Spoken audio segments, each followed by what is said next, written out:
Now we will see the graph, that is the same displacement type graph, the third case when the body is moving with variable velocity. Its speed is going on changing. If the speed is same, the direction is changing. Means the velocity is going on changing. So that is known as variable velocity. It is covering unequal distances in equal intervals of time. So that is known as variable velocity. Now you see here they have given you a red color box in which they have written time and displacement in meters. In 0 seconds 0 meter displacement, 2 seconds 10 meter, 5 seconds 30 meter and 6 seconds 47. So you can see that it is going in different speed. From 0 to 2 it took 10 meters, but from 2 to 5 it took 30 meters. Okay, so if you see here 0 to 2 means in 1 second it should go 5 meters, but here if you see it is increasing the speed. So this is a variable velocity.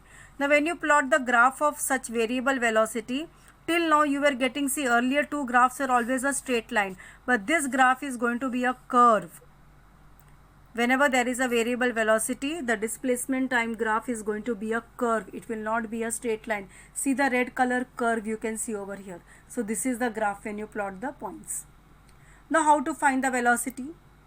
How to find the slope of this curve? We can find slope of a line, but how to find of the curve? Now see, there is a method. What you have to do? Draw a line tangent to this curve. What do you mean by tangent? Tangent means it will touch the curve in just one point from outside. So that line we have drawn over here is dB. Now we'll go to the second type of graph, that is velocity time graph. Velocity time graph means on the y-axis we take velocity and on the x-axis we take the time in seconds. Okay.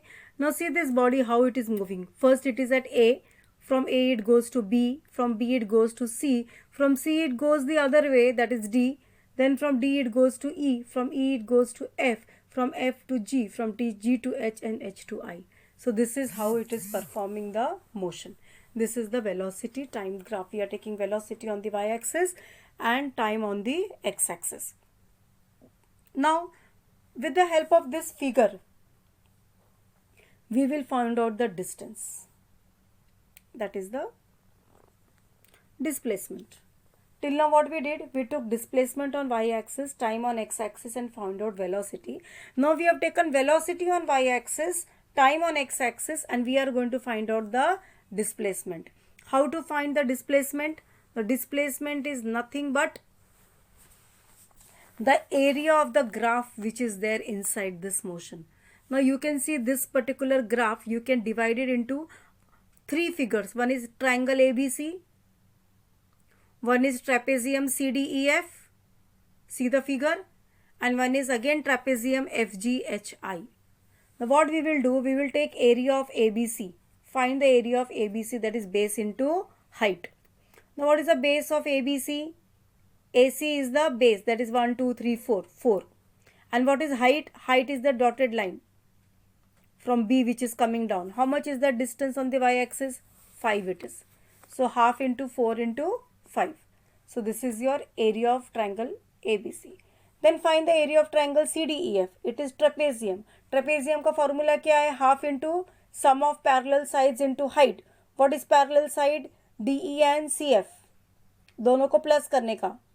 CF is 5 and DE is 3. So 5 plus 3 and then again into height. Height is again 5. Okay, so you get 20. Then find the area of trapezium FGHI. FGHI. Again sum of parallel sides. That is 4 plus 2 into 5. That is 15. So what is the total displacement of this? Area of ABC minus area of CDEF. Why? Because it is going below the line. And then add what is above the line. So 10 minus 20 plus 15, that is equal to 5 meter. So the displacement, total distance travel is what? Area of all the three areas. How much is that? 45. So this is 45 meter. Add all the three areas. Area of triangle ABC plus area of the down trapezium plus area of the top trapezium. All the addition will give you the final displacement of the body. Now we will see how to find acceleration from this same velocity time graph. Just now we learned how to find the displacement by finding the areas of the triangle, trapezium and added. Now with the same figure, look at the same figure and see how to find acceleration. Now for that you have to find out the slope. Now what will be the slope from A to B? Find out. A to B will be what? Y coordinate of B minus Y coordinate of A upon X coordinate of B minus X coordinate of A.